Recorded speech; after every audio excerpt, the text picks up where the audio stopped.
दादी को शक होगा कि नहार के घर छोड़कर जाने के पीछे सोनी की ही साजिश है। नहार मजदूरी का काम करेगा, जिसे देखकर समर की हालत और बिगड़ जाएगी, क्योंकि नहार ने भले ही सब कुछ भुलाकर रूही के साथ नई शुरुआत की है, लेकिन अब दोनों के सामने बड़ी मुसीबत खड़ी है। घर छोड़ने के बाद नहार के पास बहुत कम पैसे बचे हैं और उसे समझ नहीं आता कि इतने पैसों में घर का राशन कैसे लाए। इसलिए उसे नौकरी ढूंढने के लिए दर दर की ठोकरें खानी पड़ती हैं। इधर नहार के जाने से समर का रो रो कर बुरा हाल हो जाता है। जूही उसे समझाने की कोशिश करती है कि नहार और रूही अच्छे से रहेंगे, लेकिन समर कहता है कि वे दोनों खाली हाथ गए हैं, पता नहीं उन्होंने खाना भी खाया होगा या नहीं। तभी सोनी आती है और समर को ताना देती है कि जब नहार खुद घर और जायदाद को ठुकरा कर गया है तो फिर उसे इतनी चिंता क्यों हो रही है। इस पर समर कहता है कि क्योंकि नहार उसका भाई है। सोनी कड़क आवाज में कहती है, शुक्र है नहार तुम्हारा सगा भाई नहीं है, वरना तुम्हारा भी हाल बुरा होता। यह सुनकर समर के होश उड़ जाते हैं। वह हैरान होकर पूछता है कि सोनी इतनी कड़वी बातें कैसे कह सकती है। सोनी जवाब देती है कि वह सिर्फ सच बोल रही है। तभी रतन भी सोनी की बातें सुन लेता है और सवाल करता है कि अगर सोनी के दिल में यही सब है तो उसने नहार को रोकने की कोशिश क्यों नहीं की।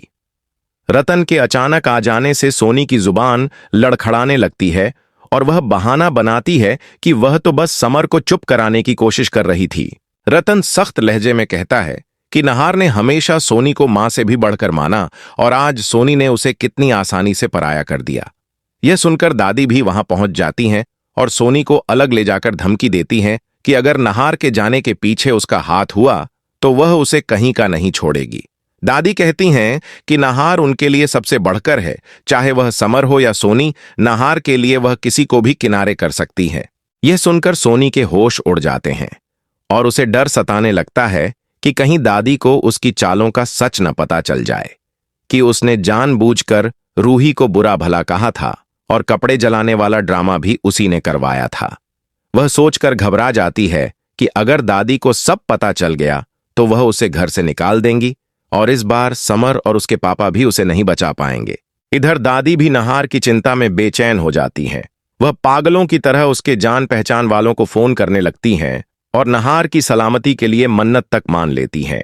नहार को एहसास होता है कि नौकरी इतनी जल्दी नहीं मिलने वाली, तो वह मजदूरों के साथ मिलकर मजदूरी करने पहुंच जाता है।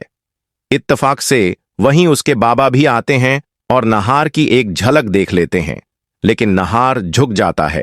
अब नहार रूही की खातिर मजदूरी करने वाला है। जब यह सब दादी और घर वालों को पता चलेगा तो वे उसे लेने आएंगे, लेकिन नहार साफ कह देगा कि अब किसी भी हाल में वह घर वापस नहीं जाएगा। नहार की हालत देखकर समर टूट जाएगा और उसकी हालत दिन ब दिन बिगड़ती जाएगी। तब सोनी को एहसास होगा कि उसे नहार और रूही को घर से निकालने के लिए ऐसी घटिया चाल नहीं चलनी चाहिए थी, क्योंकि आखिरकार नहार भी इसी घर का बेटा है और सोनी को अपनी मां की तरह चाहता है।